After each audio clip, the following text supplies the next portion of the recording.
Hello friends, this is Alok and welcome back to my YouTube channel Let's Talk Civil. So let's study and get ready. जय हिंद दोस्तों। तो कैसे हो आप सब? आई होप आप लोग अच्छे से होंगे। तो दोस्तों आज का जो टॉपिक है ये है स्ट्रेस और स्ट्रेन के बारे में। ये स्ट्रेंथ ऑफ मटेरियल का एक बहुत ही इम्पोर्टेंट सा टॉपिक है। तो दोस्तों पिछले वाला वीडियो में हम बात कर रहे थे फोर्स और मोमेंट के बारे में, जो कि इंजीनियरिंग मैकेनिक्स का एक बहुत ही इम्पोर्टेंट चैप्टर था। और वहाँ पे हम बात किए थे जो टाइप्स ऑफ फोर्सेस क्या होता है, फोर्स क्या होता है और जो मोमेंट होता है वो क्या होता है, और इस दोनों के अंदर क्या डिफरेंस है और क्या रिलेशन है।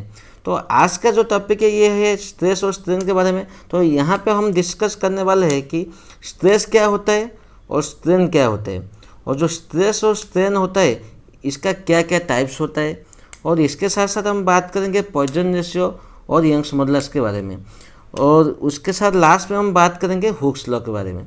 ठीक है दोस्तों, चलिए दोस्तों डायरेक्ट जाएंगे इस टॉपिक के ऊपर। तो दोस्तों पहले जो आता है वो है स्ट्रेस। तो दोस्तों स्ट्रेस क्या होता है? Stress is an applied force और system of forces that tends to deform a body. इसका मतलब ये है कि दोस्तों कि अगर मतलब एक बॉडी के ऊपर कुछ फोर्स अप्लाइड होगा वो बॉडी डिफॉर्म हो जाएगा। मतलब डिफॉर्म का मतलब क्या है? डिफॉर्म का मतलब ये है दोस्तों, सिंपली डिफॉर्म का मतलब ये है कि वो बॉडी का जो शेप एंड साइजेस है, मतलब उसका जो लेंथ में कुछ चेंजेस होगा, या कुछ इसका जो हाइट या उसका जो थिकनेस रहेगा वहाँ पे कुछ चेंजेस होगा, या उसका कुछ विड्थ में चेंजेस होगा, उसको हम बोलेंगे डिफॉर्म। ठीक है दोस्तों। तो ये जो स्ट्रेस यहाँ बोला कि stress is an applied force और system of forces that tends to deform a body. मतलब स्ट्रेस ये होता है कि ये एक अप्लाइड फोर्स होता है जिसके वजह से बॉडी का डिफॉर्म होता है। ठीक है दोस्तों। और स्ट्रेस को हम बोल सकते हैं stress is force per unit area. मतलब stress is defined as force per unit area. ठीक है दोस्तों।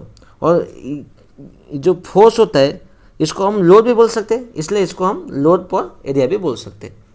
ये जो एरिया होता है ये एक क्रॉस सेक्शन एरिया होता है। मतलब ये जो बॉडी, जिस बॉडी में अगर वो जो फोर्स अप्लाई होता है वो बॉडी का एक क्रॉस सेक्शनल एरिया के ऊपर वो लोड अप्लाई होता है, इसलिए फोर्स पर यूनिट एरिया हम बोला। ठीक है दोस्तों।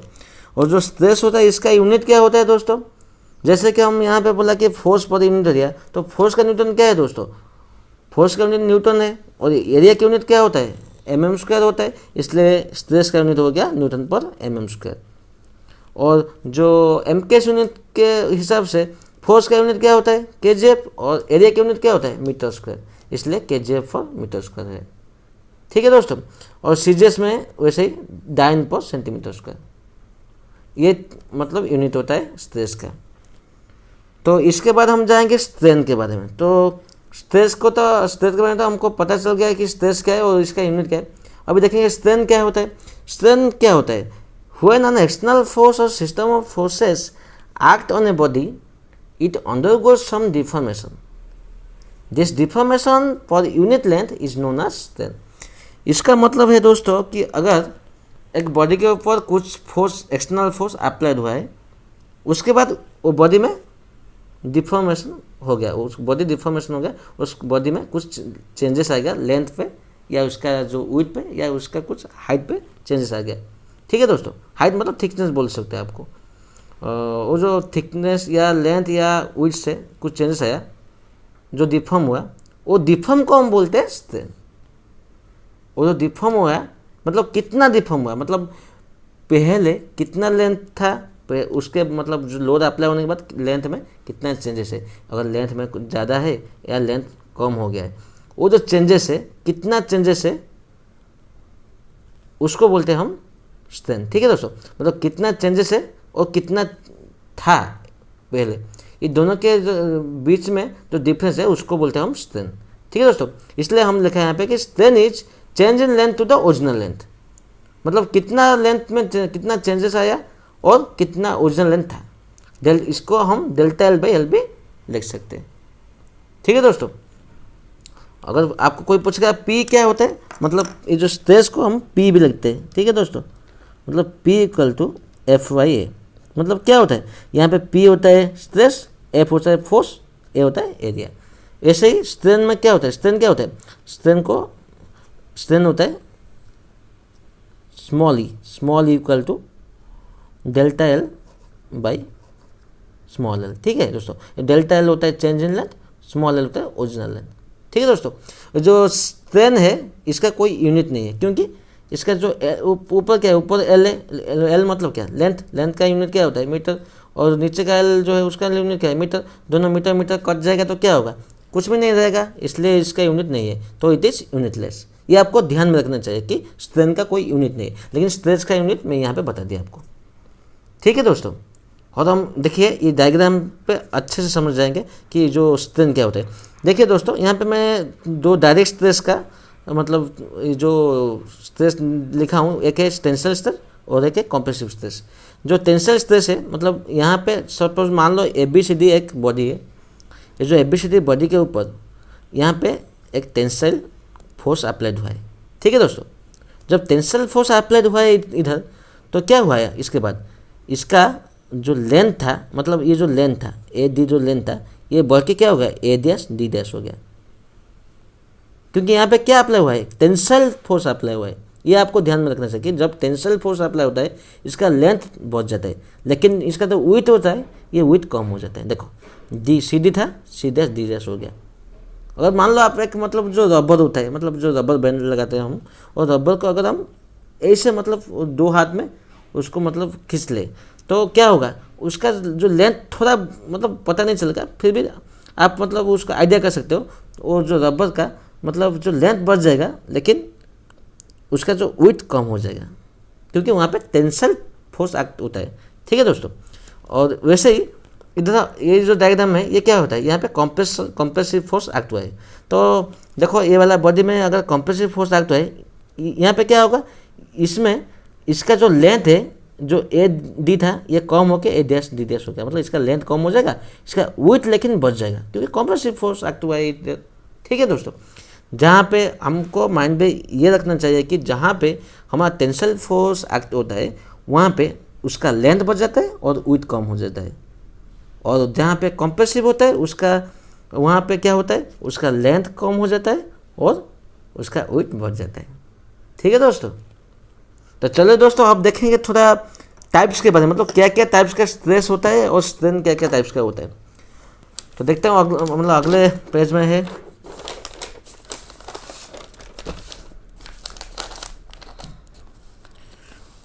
ओके आ गया दोस्तों। ठीक है, तो दोस्तों टाइप्स ऑफ स्ट्रेस क्या क्या होता है। तो दोस्तों there are 5 major types of stresses. वो क्या क्या होता है, एक होता है direct stress, shear stress, bending stress, torsion and fatigue. ये 5 टाइप का स्ट्रेस मेजरली होता है। ठीक है दोस्तों, मतलब ये जो 5 टाइप का स्ट्रेस होता है इसमें से जो डायरेक्ट स्ट्रेस होता है वो 2 टाइप्स का होता है, एक होता है टेंशन टाइप का और एक कॉम्प्रेशन टाइप का। ठीक है दोस्तों, मतलब टेंशन के वजह से एक स्ट्रेस आता है और कॉम्प्रेशन वजह से स्ट्रेस आता है, ये दोनों को हम डायरेक्ट स्ट्रेस बोलते हैं, जो कि मैं फार्मूला में आपको बताया वाला डायग्राम में बताया। ठीक है दोस्तों, और ये जो स्ट्रेस सब जो टाइप्स ऑफ स्ट्रेस है इसके बारे में अगर हम डिटेल्स में जाएंगे तो ये वाला वीडियो बहुत ही लेंदी हो जाएगा, तो इसलिए मैंने सोचा हूँ कि ये जो टाइप्स ऑफ स्ट्रेसेस है और टाइप्स ऑफ स्ट्रेन है, और इसके साथ साथ जो स्ट्रेस एंड स्ट्रेन का जो कर्व डायग्राम है, और जो हमारा जो प्रॉब्लम आता है कि जो हमारा जो चेंज मतलब एलोंगेशन कितना हुआ है, चेंज इन लेंथ जो होता है हमारा PL/A, delta L equal to PL/A, वो मैं और एक वीडियो में अच्छे से लेके आऊँगा और बहुत मतलब डीपली आपको समझाऊंगा कि वो वाला क्या क्या होता है, वो आपका वो डाउट मैं क्लियर कर दूंगा। ठीक है दोस्तों, अगर आपको वो वीडियो बहुत जरूरी होता है तो आप नीचे वाला मैसेज जो कमेंट बॉक्स है वहाँ पे एक मैसेज डाल दीजिए, ताकि मैं वो वाला वीडियो जल्दी ले आऊँगा। ठीक है दोस्तों, उसके बाद हम देखेंगे टाइप्स ऑफ स्ट्रेन, मतलब टाइप्स ऑफ स्ट्रेस को हमको पता चल गया कि टाइप्स ऑफ स्ट्रेस क्या क्या होता है, direct stress, shear stress, bending stress, torsion and fatigue. ठीक है दोस्तों, वैसे ही टाइप्स ऑफ स्ट्रेन क्या होता है, सिंपल दोस्तों, टाइप्स ऑफ स्ट्रेन भी 2 टाइप्स का होता है। वो क्या होता है, नॉर्मल स्ट्रेन और शियर स्ट्रेन। जैसे कि हम बोले थे डायरेक्ट स्ट्रेस 2 टाइप्स का था, टेंशन एंड कंप्रेशन, वैसे यहाँ पे नॉर्मल स्ट्रेन जो होता है वो भी 2 टाइप्स का होता है। वो क्या क्या होता है, एक होता है लीनियर स्ट्रेन जिसको हम लॉन्गिट्यूडिनल स्ट्रेन भी बोल सकते हैं, और एक होता है लेटरल स्ट्रेन। ठीक है दोस्तों, ये जो लीनियर स्ट्रेन और लॉन्गिट्यूडिनल स्ट्रेन ये क्या होता है और लेटरल स्ट्रेन क्या होता है, ये दोनों में क्या डिफरेंस है, वो तो आपको मन में डाउट आ रहा होगा। तो दोस्तों मैं बता देता हूँ, डीपली तो नहीं बता सकता हूँ, मतलब बहुत लेंदी हो जाएगा। मैं जस्ट सिंपली आपको मतलब इसके मीनिंग क्या होता है मैं आपको बता देता हूँ। जो लीनियर स्ट्रेन और जो जिसको हम लॉन्गिट्यूडिनल स्ट्रेन बोलते हैं और लेटरल स्ट्रेन, ये दोनों क्या होता है। तो दोस्तों ध्यान में रखो, ये जो लीनियर स्ट्रेन और जो जिसको हम बोलते हैं लॉन्गिट्यूडिनल स्ट्रेन होता है, यह क्या होता है, देखो लीनियर मतलब लाइन ऐसे माइंड में आता है ना, तो ऐसे भी आप याद रखना कि जो लीनियर स्ट्रेन होता है ये क्या होता है, लेंथ के हिसाब से आता है। मतलब लेंथ मतलब क्या होता है, देखिए दोस्तों, मतलब एक बॉडी का जो लेंथ मतलब उसका जो लंबाई होता है, तो लेंथ में अगर कुछ चेंजेस आता है उसको हम बोलते हैं लीनियर स्ट्रेन। ठीक है दोस्तों, इतने ही याद में रखो, एल के हिसाब से याद रखो कि लेंथ में मतलब जो लीनियर मतलब लाइन के हिसाब से, तो लेंथ में अगर कुछ चेंजेस आएगा उसको बोलेंगे हम लीनियर स्ट्रेन व लॉन्गिट्यूडिनल स्ट्रेन। अगर उसका जो विड्थ और जो थिकनेस होगा उसमें अगर कुछ चेंजेस आएगा उसको हम बोलेंगे लेटरल स्ट्रेन। ठीक है दोस्तों, जैसे कि मैंने बोला कि अगर मतलब उसका लेंथ में आएगा तो उसको लीनियर स्ट्रेन बोलेंगे, उसका जो थिकनेस और विड्थ में चेंजेस होगा उसको हम बोलेंगे लेटरल स्ट्रेन। ये दोनों चीज़ आप ध्यान में रखना चाहिए, क्योंकि आगे जो हम बात करेंगे पॉइजन रेशियो के बारे में, इसमें आपको दोनों चीज़ क्लियर होना बहुत ही जरूरी होता है। तो इसलिए चलिए दोस्तों, टाइप्स ऑफ स्ट्रेस हो गया, टाइप्स ऑफ स्ट्रेन भी हो गया, अभी देखेंगे पॉइजन रेशियो। तो दोस्तों पॉइजन रेशियो क्या होता है, तो दोस्तों पॉइजन रेशियो ये होता है कि it is the ratio between lateral strain to the linear strain. इसका मतलब इट इज़ ए रेशियो, एक रेशियो होता है जो कि लेटरल स्ट्रेन और लीनियर स्ट्रेन के बीच में। ठीक है दोस्तों, simply it is a ratio, nothing else. It is a ratio between lateral strain to the linear strain, और इसको हम कह सकते हैं lateral strain to the longitudinal strain. ठीक है दोस्तों, और इसका भी कोई यूनिट नहीं रहता है, क्योंकि पता है दोस्तों स्ट्रेन बाय स्ट्रेन तो कट जाएगा, तो अब इसका जो यूनिट क्या हो रहेगा, क्या कुछ भी नहीं रहेगा ना, इसलिए ये यूनिट लेस है। ठीक है दोस्तों, मतलब ये आपको ध्यान में रखना चाहिए, क्योंकि जो स्ट्रेन होता है स्ट्रेन का कोई यूनिट नहीं है, पॉइजन रेशियो होता है पॉइजन रेशियो का भी कुछ भी यूनिट नहीं है। ये आपको मतलब अच्छे से ध्यान में रखना चाहिए। ठीक है दोस्तों, तो दोस्तों अभी हम बात करेंगे यंग्स मॉडुलस के बारे में। ये तो बहुत ही कॉमन चीज़ है दोस्तों, मतलब अगर आप स्ट्रेंथ ऑफ मटेरियल मतलब पढ़ना शुरू करेंगे तो ये जो मैं बोला stress strain Poisson ratio Young's modulus Hooke's law, ये सब बहुत ही कॉमन का चीज़ है दोस्तों। ये सब को जानना आपके लिए बहुत ही इंपॉर्टेंट है, मतलब ये जानना जरूरत है, ये जानना आप मतलब जानना ही है आपको, क्योंकि ये अगर नहीं जानोगे तो आगे कुछ भी आपको मतलब समझ में नहीं आएगा। तो दोस्तों चलिए ज़्यादा बात नहीं करेंगे, देखेंगे यंग्स मॉडुलस क्या है। तो यंग्स मॉडुलस क्या होता है दोस्तों, it is the ratio between direct stress and strain. Simple दोस्तों, it is the ratio between direct stress and strain. जैसे मैं बोला कि जो यंग्स मॉडुलस है जिसको हम ई पे डोनेट करते हैं, कैपिटल ई पे, E equal to stress by strain. ठीक है दोस्तों, तो इसको हम ऐसे भी लिख सकते हैं कि जो कैपिटल ई होता है, capital E equal to stress क्या लिखा था, sigma by small E. Okay दोस्तों, ऐसे भी हम लिख सकते हैं। तो जो यंग्स मॉडुलस जिसको हम बोलते हैं मॉडुलस ऑफ इलास्टिसिटी, ये होता है direct stress by strain. Direct stress क्यों बोले, क्योंकि ये इलास्टिसिटी के मतलब इलास्टिसिटी में आता है, तो जो डायरेक्ट स्ट्रेस आता है इसमें टेंशन कंप्रेशन आता है, इसलिए ये होता है डायरेक्ट स्ट्रेस बाई स्ट्रेन। अगर कोई आपको पूछेगा कि जो मॉडुलस ऑफ इलास्टिसिटी को क्या होता है, आप बोलेंगे कि it is the ratio between direct stress to the strain.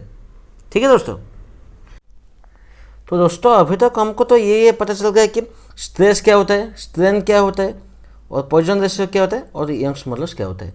ठीक है दोस्तों, तो हमको क्या पता चला, stress is equal to force per unit area, strain is equal to क्या होता है, change in length to the original length, और पॉइजन रेशियो क्या होता है, ये होता है lateral strain by linear strain, जो और जिसको हम बोल सकते हैं lateral strain by longitudinal strain.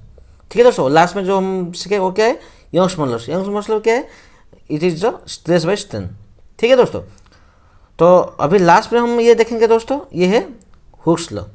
Last में हम हुक्स लॉ के बारे में पढ़ेंगे दोस्तों। तो हुक्स लॉ क्या बोलते हैं, सर हुक्स ने क्या बताया।